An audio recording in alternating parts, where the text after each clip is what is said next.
Hello guys, अस्सलाम वालेकुम। My name is Mohammad Nafees. तो आज हम करने जा रहे हैं chi square test of hypothesis, जिसको टेस्ट ऑफ इंडिपेंडेंस मालूम करने के लिए हम या डिपेंडेंस या इंडिपेंडेंस मालूम करने के लिए इस्तेमाल करते हैं, जो कि एट्रीब्यूट्स की इंडिपेंडेंस या डिपेंडेंस मालूम करने के लिए इस्तेमाल करते हैं। ये हमारे सामने डाटा पड़ा हुआ है जिसमें क्लासेस शेडेड और अनशेडेड, जो हाई यील्ड्स और लो यील्ड्स, ये डाटा पड़ा हुआ है। उनका टोटल सामने भी और नीचे भी उनका टोटल और ग्रैंड टोटल है जो वो 1000 के बराबर है। तो इसमें हम देखेंगे, ये हमारे पास डाटा है सारा।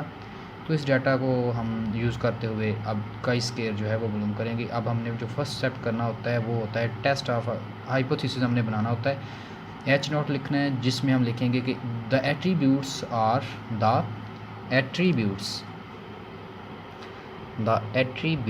आर इंडिपेंडेंट, क्यों एक दूसरे पर डिपेंड नहीं कर रहे हैं। द एट्रीब्यूट्स आर इंडिपेंडेंट और H1 लिखना है, उसमें आप लिखेंगे इसके उलट लिख दें द एट्रीब्यूट्स आर डिपेंडेंट। अब टेस्ट ऑफ हाइपोथेसिस एक जो होता है वो ऑब्जर्वेशन से हासिल होता है, एक थ्योरेटिकल होता है, एक ऑब्जर्वेशन से हासिल होता है, ठीक है। तो अब दोनों में से हम एक ही एक्सेप्ट करेंगे और एक को रिजेक्ट करेंगे। अब दूसरा चीज़ होती है इसमें स्टेप, लेवल ऑफ सिग्निफिकेंस हमने मालूम करना होता है। लेवल ऑफ सिग्निफिकेंस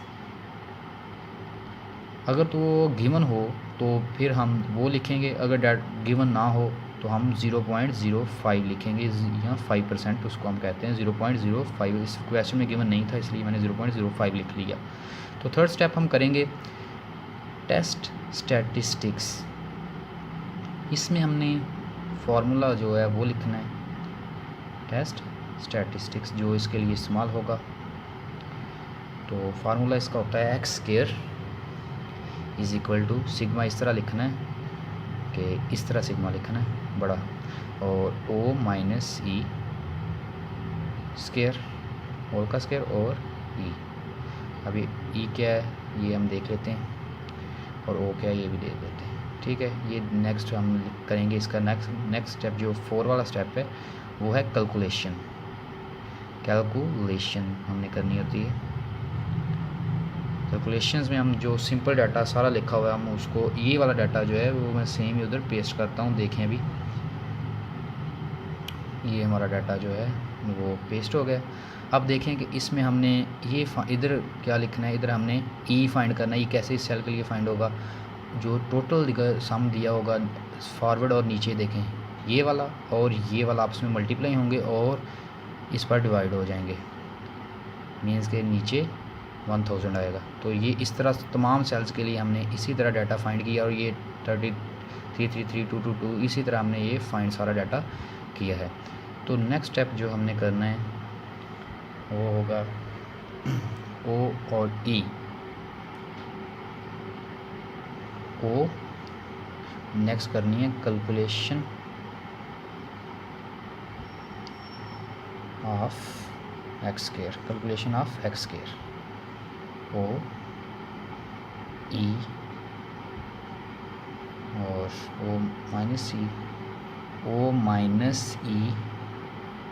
होल का स्क्वायर, सॉरी इसको नहीं, ओ माइनस ई होल का स्क्वायर। तो इसका कॉलम बना लें और ओ में वो वैल्यू लिखनी है जो हमारे पास पहले थी और जो हमने नेक्स्ट बनाई है, ये वाली वैल्यू जो हमने सिंपल इधर लिख दी, ये सारा लिख दी। और ये वो वैल्यू जो हमने वो डिवाइड करके ये सेल्स के लिए लहदा निकाली है, ये हमने निकाली है, ये ई में लिखना है। ये पेस्ट कर दी मैंने सिंपल, ये वैल्यू जो है ये इधर लिख दी। अब ओ माइनस सी करना है, ओ माइनस सी करें तो इसका जो आंसर है ये आ गया, देख लें ये जो सिंपल ये आ गया। इसको आप ब्रेकर लगा के पॉज करके आप इसका देख सकते हैं। अब ओ माइनस ई होल का स्क्वायर करके नीचे डिवाइड करना है ई पे, ये अब ये आंसर आ गया है। ओ माइनस ई होल का स्क्वायर किया और नीचे डिवाइड करते गए ई से हर दफ़ा। और इसका सम इधर हमने लिखना है टोटल। अब इसका सम मैंने इधर लिखना है, क्या आया हमारे पास 4.874, ये हमारे पास आ गया। अब हमने एक्स स्क्वायर लिखना है, किसके बराबर होता है ओ माइनस सी होल का स्क्वायर ओवर ई। अब ये इसके बराबर है, तो हमारे पास ये वैल्यू आ गई कई एक्स स्क्वायर की, कई एक्स स्क्वायर की वैल्यू आ गई। अब हमने क्रिटिकल वैल्यू फाइंड करनी है। क्रिटिकल वैल्यू जो पांचवा स्टेप होता है, ये आपने स्टेप वाइज इसी तरह क्वेश्चन को याद रखना है। पांचवा स्टेप क्रिटिकल वैल्यू फाइंड करनी है। वो किस तरह फाइंड करनी है? एक्स स्क्वायर ग्रेटर देन होगा हमेशा इसमें अल्फ़ा। इसमें हमने पहले क्रिटिकल वैल्यू फाइंड कर लें। अल्फ़ा और डिग्री ऑफ फ्रीडम, अल्फ़ा 0.05 है और डिग्री ऑफ फ्रीडम क्या होती है वो भी हम देख लेते हैं इधर। डिग्री ऑफ फ्रीडम होती है जो कॉलम होते हैं, नंबर ऑफ़ कॉलम्स और नंबर ऑफ़ रोज़ में से एक माइनस करना है तो वो आएगी। अब किस तरह 1 आ गया हम देखते हैं। जो डिग्री ऑफ फ्रीडम होती है ये होती है r-1, मतलब कि रो में से r-1, इसको हम फार्मूला इसका लिख देता हूँ, r माइनस रोज़ -1 इंटू k, या हम इसकी जगह c भी लिख सकते हैं, रो -1 और कॉलम -1। अब इसमें 2 ही रोज़ थी और ये रोज़ के लिए और ये कॉलम्स के लिए। अब इसमें देखना है कि हमारे पास कॉलम्स कितने हैं और रोज़ कितनी है। जो हमारा पास डाटा गिवन था उसमें कितने 2 ही हमारे पास रोज़ थी और 2 ही कॉलम हैं। देख लेते हैं, ये 2 रोज़ हैं और 2 ही कॉलम हैं जिसमें डाटा दिया गया है। तो इसको अब 2 रोज़ की जगह r की जगह 2 - 1 और 2 - 1 करें तो हमारे पास जो है वो आ गया 1। हमारे पास 1 आ गया। अब इसको सिंपल रहने दें। अब इसको उधर वैल्यू एक्स स्क्वायर अल्फ़ा 0.05 है और 1। अब इसकी वैल्यू हमने फाइंड करनी है टेबल से। वो कैसे करनी है? हम टेबल की मदद से इसकी वैल्यू, ये देखें ये टेबल है, ये डिग्री ऑफ फ्रीडम दी हुई है, डी जो है डिग्री ऑफ फ्रीडम है, डिग्री ऑफ फ्रीडम और 0.05 वाले जगह पे हमने देखनी है 1 है डिग्री ऑफ फ्रीडम। इस 1 के सामने जाएं और 0.05 ये इसकी वैल्यू ये है 3.842, इसकी वैल्यू है 3.842। हमने 3.842 को सिंपल इस जगह इसके आगे लिख देना है। आंसर यही है 3.842। अब ये हमारे पास क्या आ गई? क्रिटिकल वैल्यू हमारे पास आ गई है। तो नेक्स्ट हमने क्रिटिकल रीजन फाइंड करना है। ये क्रिटिकल वैल्यू है, इसके बाद हमने क्रिटिकल रीजन फाइंड करना होता है। क्रिटिकल रीजन, तो क्रिटिकल रीजन देखते हैं। इसमें क्रिटिकल रीजन एक्स स्क्वायर हमेशा ग्रेटर देन रहेगा, ये का स्क्वायर में हमेशा ग्रेटर देन होगा अल्फ़ा और डिग्री ऑफ फ्रीडम। ठीक है।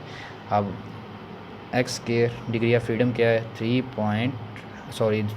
जो क्रिटिकल वैल्यू वो है कि एक्स की जो तमाम वैल्यूज़ इससे बड़ी हैं वो क्रिटिकल रीजन में फॉल करती हैं। अब देखना है कि जो कैलकुलेटेड है हमारे पास एक्स स्क्वायर जो कैलकुलेटेड है वो उसकी वैल्यू क्या है। अब इसको ऐसे लगा लें आप किसी भी जगह, इसको लिखते हैं 3.842। अब जो भी इस साइड पे बड़ी इसकी वैल्यूज़ होंगी वो क्रिटिकल रीजन कहलाएगा, ये क्रिटिकल रीजन कहलाएगा। तो इसको CR भी लिख सकते हैं। नेक्स्ट देखें, ये हमारी वैल्यू 4.87 किस जगह लाइक आ रही है? सीधे इस साइड पे, राइट साइड पे लाइक आ रही है। इसकी जगह हमें लिखते हैं 4.874। ये कैलकुलेटेड वैल्यू है एक्स स्क्वायर C, ये कैलकुलेटेड वैल्यू है। और कंक्लूजन क्या हमारा आया? हमारा कंक्लूजन ये आया कि हमारी जो वैल्यू है कैलकुलेटेड वैल्यू है वो फॉल कर रही है क्रिटिकल रीजन में। एक्स स्क्वायर C बराबर है 4.874 falls in critical region. So we